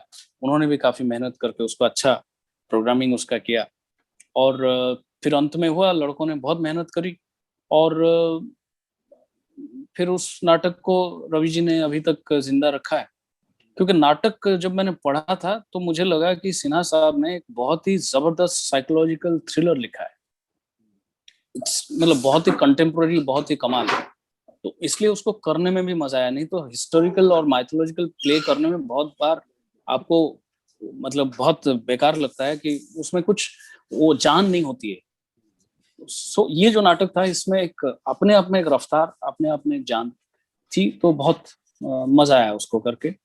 और जीवन में हर मोड़ पे लोग बिगाड़ने वाले तो मिलते हैं, क्योंकि वो तो आदत है, लेकिन बनाने वाले भी मिलते हैं जो आपको कहीं ना कहीं पुश करते रहते हैं, जो आपको नहीं जानते हैं, बिल्कुल अनजान व्यक्ति, वो आपको पुश करते रहते हैं। ऐसे करते करते आप जहां भी होते हैं अगर मुड़ के देखेंगे तो हमको उनको याद रखना चाहिए जिनकी आपको पुश मिली है।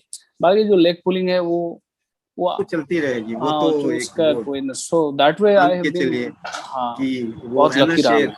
कि यहाँ कोई किसी को रास्ता नहीं देता, मुझे गिरा के अगर तुम चल सको तो चलो। क्या बात है, क्या बात है। तो वही हाँ वो लागू होती है हमारे इस हाँ क्षेत्र में, तो बखूबी लागू होती। इस हाँ बातचीत के दरमियान मैं चंदन भाई चाहूंगा कि कुछ माधुरी आ जाए, कोई एक गीत आप गा हाँ दें हाँ। अपने नाटक का, या जो भी आपका पसंदीदा माफिक हो। जी जी जी। अ,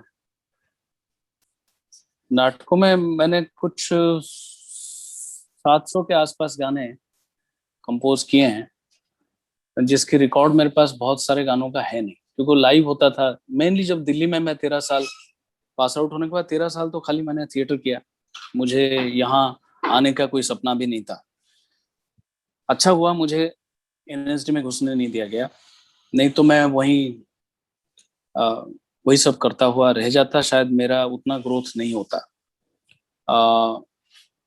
तो वो 13 साल जो मैंने किया उसी दौरान सब लाइव प्लेस हुए, वो कुछ मेरे जहन में है, कुछ नहीं है, कुछ की रिकॉर्डिंग है, किसी की नहीं है। और उन दिनों तो सब कसेट वसेट, वो पता लगा वो मैंने रखा था वो सब फंगस हो गया, ये हो गया, बट फिर भी कुछ कुछ याद है।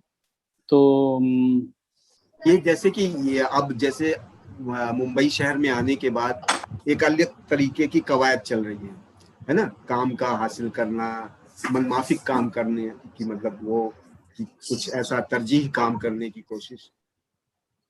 उन दिनों जब आप दिल्ली में एक तरह से फ्रीलांसिंग करते हैं, जो फ्रीलांसिंग कोड इन कोड एक शब्द है ना, उसका मजा, और इस तरह जब आप बिल्कुल आपकी प्रतिभा बिल्कुल एक उस पे है कि मतलब काम हासिल होगा तभी उसकी कोई तरजीह है, वरना आप घर बैठे शहंशाह बनना चाहते हैं बनते रहिए।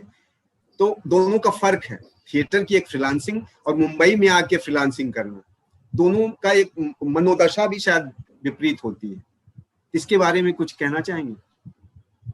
मेरे ख्याल से दोनों कहीं ना कहीं एक जैसा ही है, क्योंकि नाटक में भी बहुत सारे लोग दिल्ली में बैठे रहते हैं जिनको कोई काम नहीं मिलता है, रीजन किसी को पता नहीं। टैलेंट बहुत बाद में आता है, रीजन किसी को नहीं पता। बहुत टैलेंटेड बच्चे हैं या मेरे सीनियर्स हैं या मेरे आसपास के हैं जो दिल्ली में अभी भी कुछ ऐसे लोगों को दिखाने लायक काम उनका बन नहीं पाया, वो बना भी होगा पर लोगों तक पहुंच नहीं पाया। तो नेचुरली जब नहीं पहुंचा, क्योंकि कहीं ना कहीं इनडायरेक्टली सब लोगों से जुड़ा हुआ है, तो वो भी वैसे ही फ्रीलांसिंग कर रहे हैं जैसे फ्रीलांसिंग हम यहाँ कर रहे हैं। तो वही है कि लोग आपके काम को तारीफ करें, काम को चाहें, तो आपकी फ्रीलांसिंग अलग तरह की हो जाती है, लोग नहीं चाहें तो उसकी फ्रीलांसिंग अलग तरह की होती है। तो मुंबई में भी वही हाल है। लेकिन एक चीज है कि अगर आप किसी को कुछ प्रूव करना चाहते हैं तो वो बड़ा डिफिकल्ट है।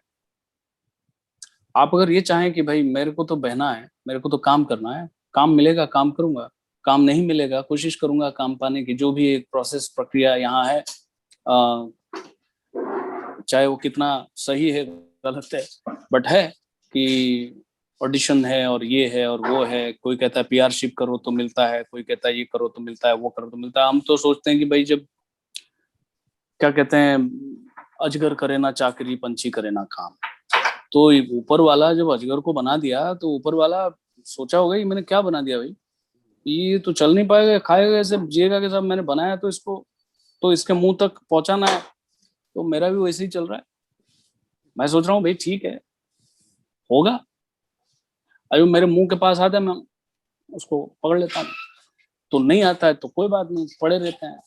अब उसमें अगर मैं कोबरा बनने की कोशिश करूंगा तो अजगर कोबरा बनेगा, स्पाइन टूट जाएगा, क्योंकि कोबरा तो यूं करेगा, अजगर तो यूं रहेगा। सो अपनी अपनी जो परिस्थिति है उस परिस्थिति को समझ के जब हम चलते हैं तो फ्रीलांसिंग आनंदमय होता है। अपनी स्थिति को भूल के जब हम चलते हैं फ्रीलांसिंग बहुत दुखदाई है कि मैं स्थितियां भी बदलती हैं, लोगों को जैसे मौके भी हासिल होते हैं।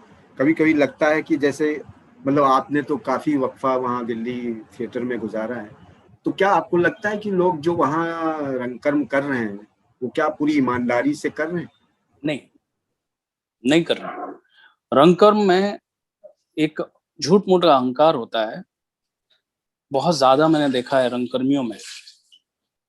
उनको लगता है कि हमको सब आता है, हमको नहीं सीखना, नहीं जानना, नहीं देखना।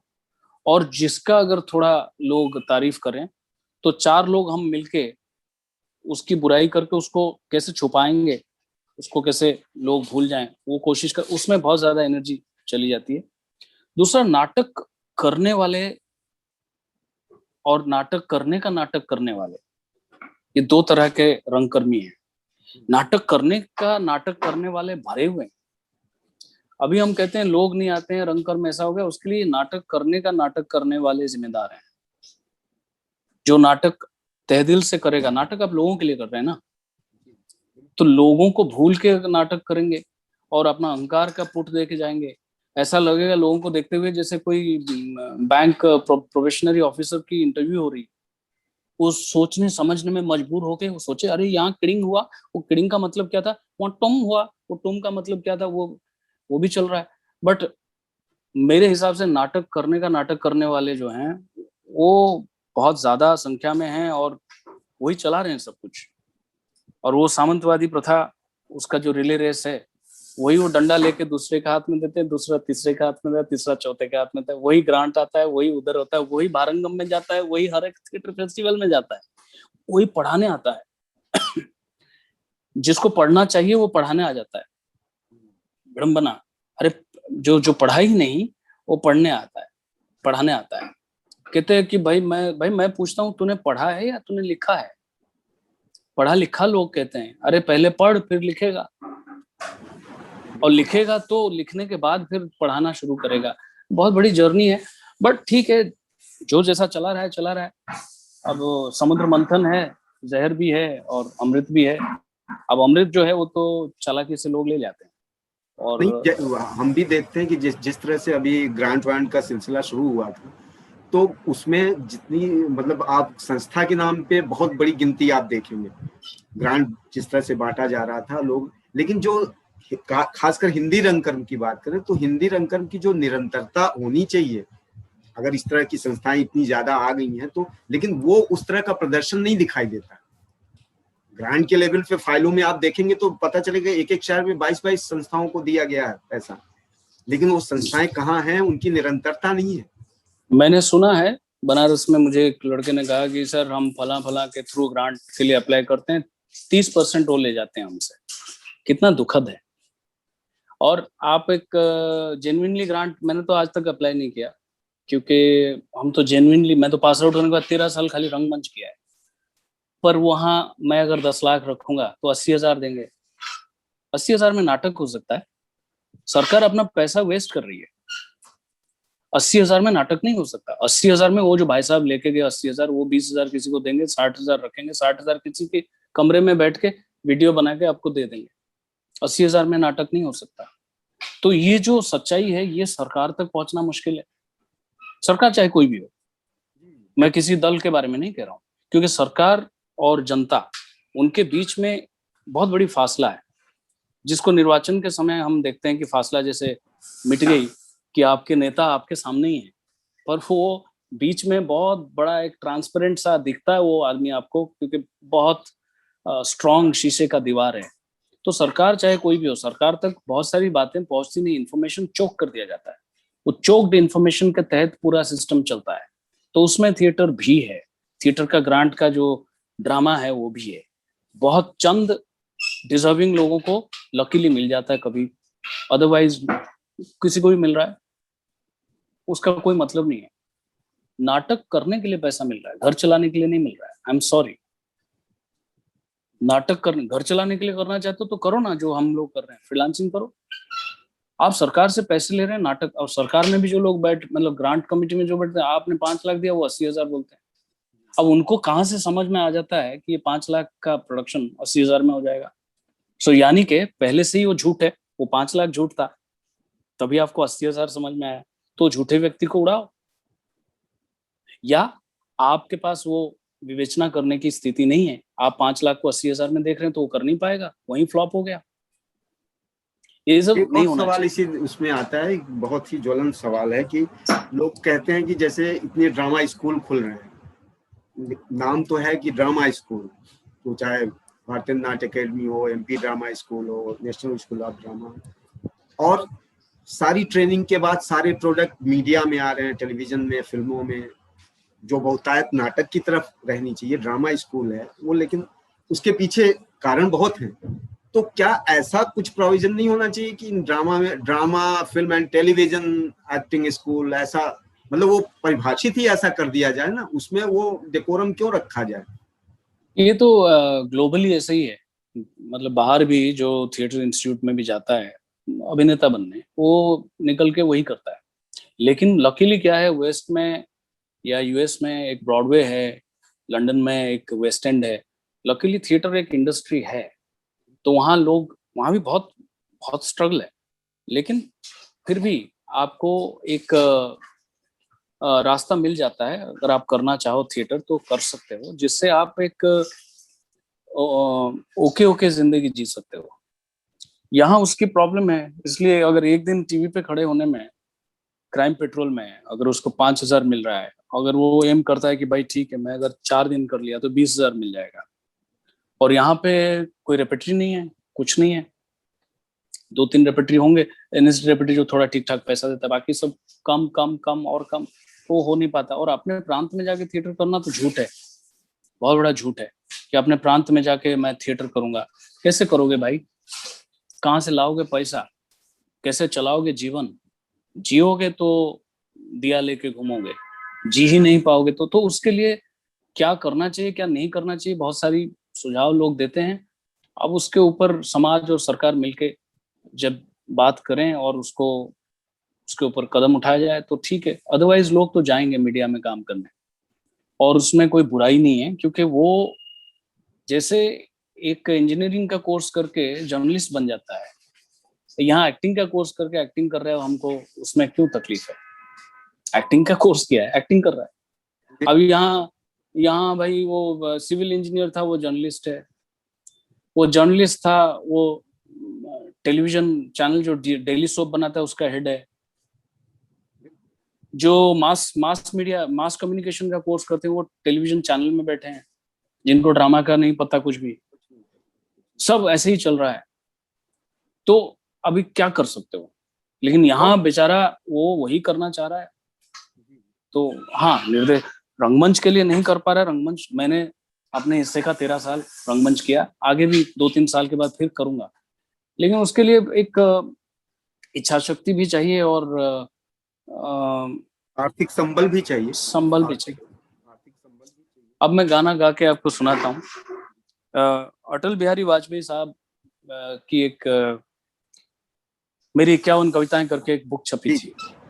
तब मैं रेपेट्री में नया नया ज्वाइन किया था। नरसिम्हा राव तब प्राइम मिनिस्टर थे। फिक्की में नरसिम्हा राव साहब आए थे, मैंने वहां देखा लिखा हुआ है कि वाजपेयी साहब की कविता, तो फिर श्री राम के बुक सेंटर में वो बुक मिल गई थी। मैंने एक नाटक लिखा था गुन्नो बाई, उसमें उनकी एक कविता मौत से ठन गई, वो मैंने कंपोज किया था, वो सुनाता हूँ।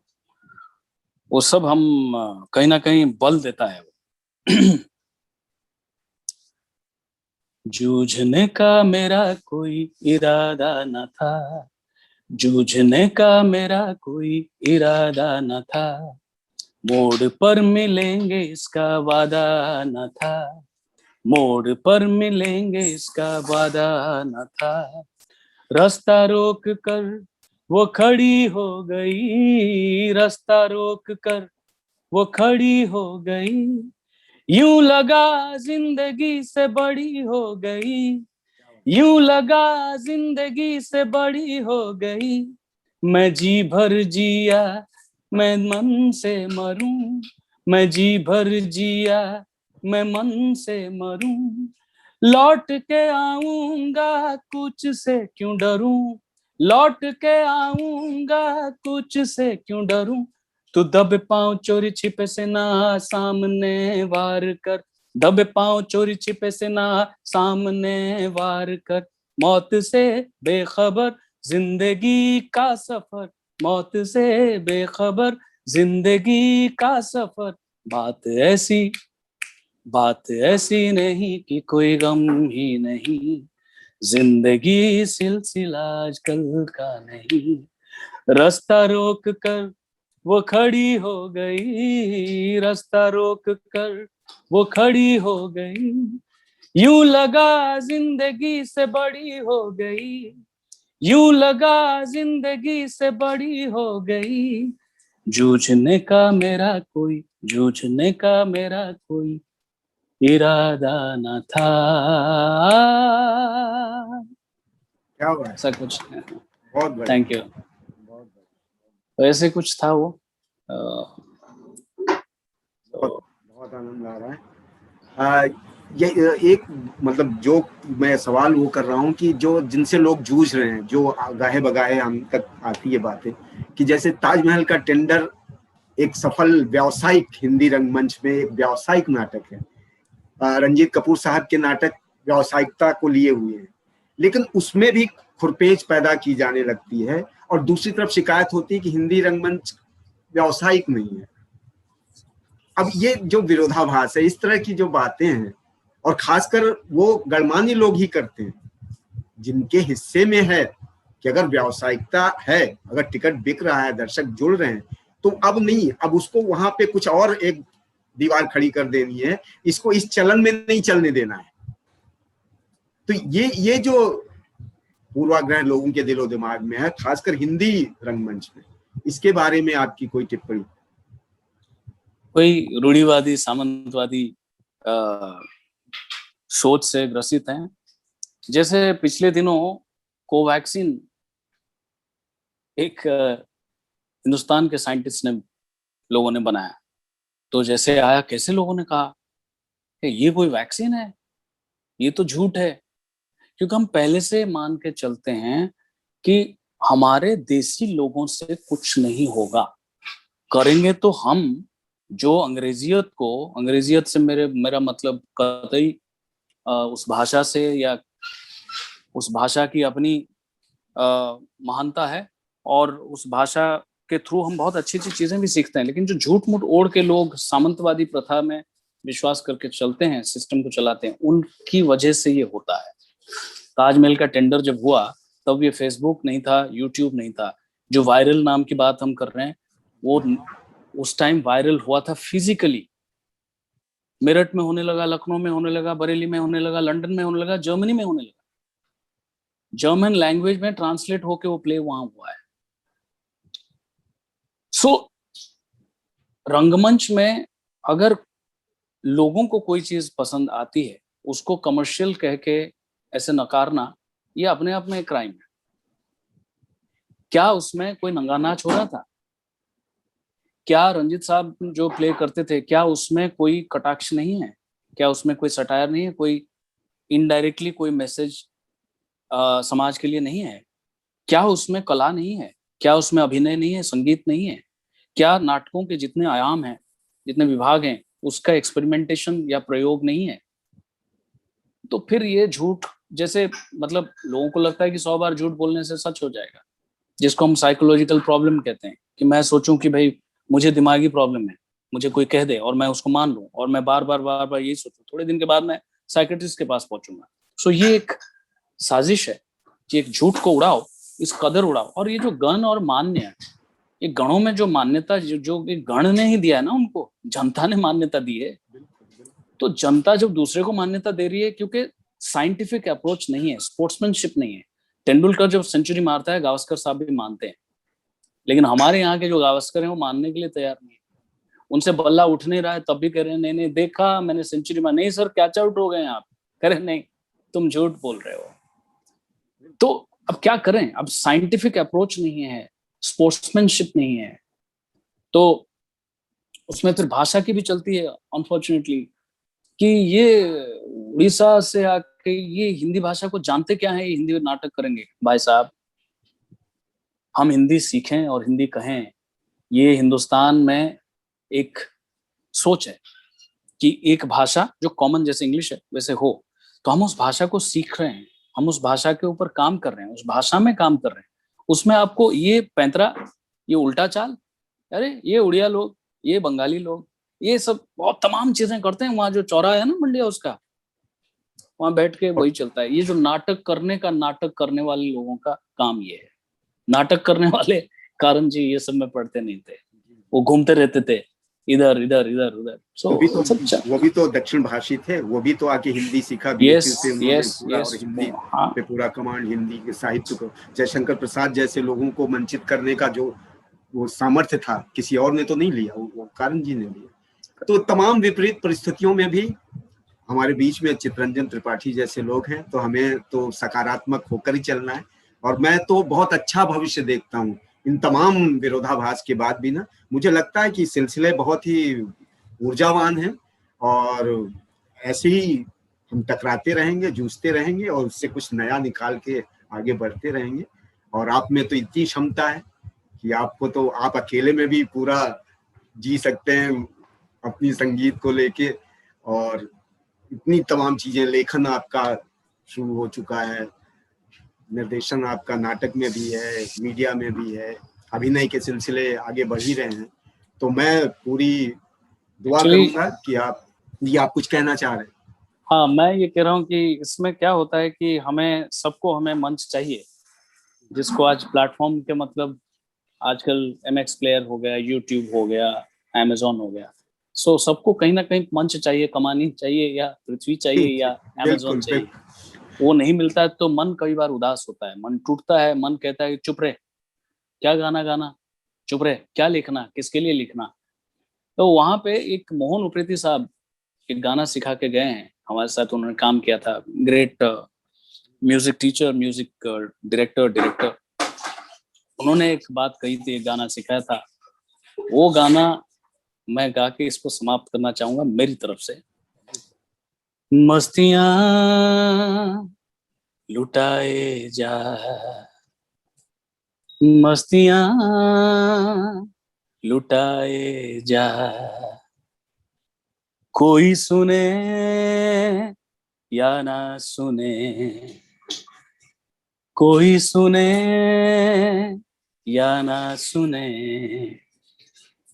तू अपना गीत गाए जा, गाए जा, मस्तियां लुटाए जा, कोई सुने या ना सुने, क्या फर्क पड़ता है। क्या बात है, क्या बात है। बहुत अच्छी बात, और इस सुर पे ही हम इस कार्यक्रम का समापन करना चाहेंगे। बहुत बहुत धन्यवाद चितरंजन जी, जो आपने धन्यवाद, बहुमूल्य निकाल के अपने अनुभव को साझा किया। मैं और भारतीय नाट्य अकादमी अपने इस कार्यक्रम रंगनाथ की तरफ से आपको बहुत बहुत धन्यवाद देती है, आपका आभार मानती है। धन्यवाद। धन्यवाद विवांश भाई। रवि जी को भी तहे दिल से धन्यवाद बोलता हूँ कि मुझे एक मौका दिया। नमस्कार।